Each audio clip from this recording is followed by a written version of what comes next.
inviting the views. Our next speaker, Murti, the founder of London, claimed for the integration of Ayurveda and functional medicine.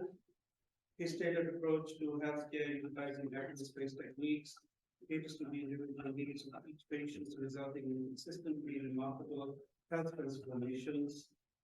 His practice is held in high regard by prominent figures in the UK.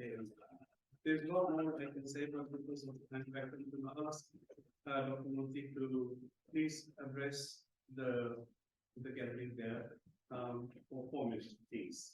Thank you. I'm scared of it, that's why I said 4 minutes. Namaste and good evening, everybody. Excellency, very relationship, and Mr. Bob and the distinguished gathering here, and also those who are in Zoom. I'm deeply mesmerized by the degree of interest that's there in professionals. What I'd like to say is as we said about Ayurveda, crossing over consciousness, as a medical science to be very useful at an individual level, as a personalized care. I would say what has really been astonishing is really first showing the rise of popularity of Ayurveda globally. A recent report from the Confederation for Communal Industry and also PricewaterhouseCoopers report, it showed that in 2015, the global market for Ayurveda was around 2.85 billion pounds, which has tripled in 2022.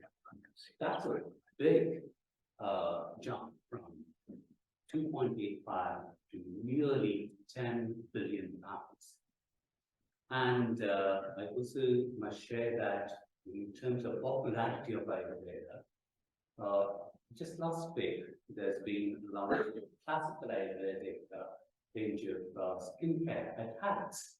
So it speaks for how Ayurveda is so popular amongst the general public. I'm a full-time clinician and researcher, so I regularly contribute to research papers on public health perspectives of Ayurveda and also clinical research. But what I believe, what we probably need is really to translate this ancient timeless wisdom of Ayurveda into something that most of us can understand easily without having to learn a new language. As most of us who have been trained in India as Ayurvedic doctors, we studied Sanskrit for several years. For me, it was a passion since my childhood, which is what took me to Ayurveda, the Sanskrit. And I was thinking, for this gathering, as Majid Bambraji had asked me, can you say something which everybody can use from Ayurveda? Obviously, everything that anybody can use in terms of personalized health has all been said in the past. Thanks to ChatGPT now that we actually can simplify our own translations of Sanskrit into English. And I was looking at a particular chapter in Charaka Samhita and also in other classics, where it talks about 210 best practices for health. And also, some of them are really the most efficacious practices of those times. And those who are Ayurvedic physicians here will know that there's a chapter called Agriya Sangrahaniya. Agriya are the foremost, the top, and Sangrahaniya collection of that. And I was looking at, is there anything that we can look at from nutrition perspective? Because as a functional medicine doctor, a great emphasis is really about reversing causes of risk factors by looking at modifiable lifestyle factors. Also, as a public health researcher, that's where our focus is. But when we look at aggressor and I was about to actually read out and translate the 8 wholesome practices and 9 unwholesome practices, which are called hitakari and ahitakari, that are mentioned in Aggrasandani. And I thought, for my patient, who most of them really don't understand Sanskrit, I was thinking, if I'm to put that into one sentence, what can we say from Aggrasandani? So I'm going to read it out. So it could be as simple as eat well and likely to improve your health. Change your diet with the seasons. Enjoy a variety of natural foods. Avoid eating the same things all the time. Eat to relieve stress, not to add to it.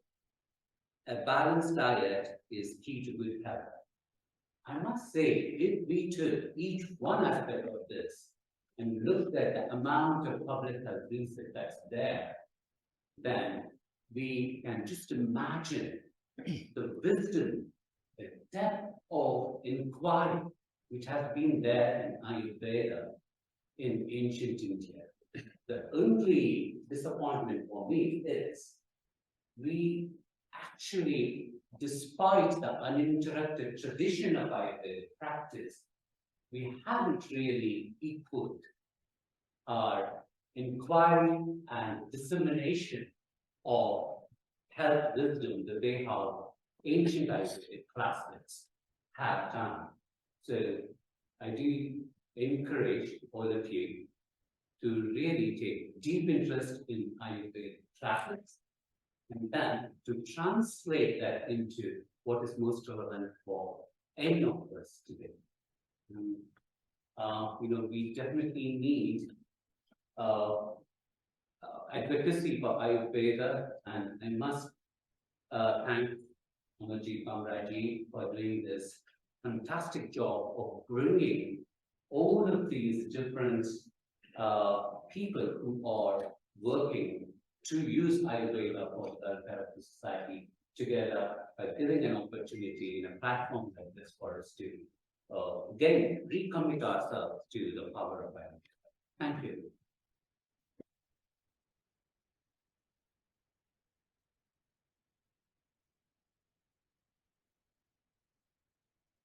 Thank you, Dr. Murti.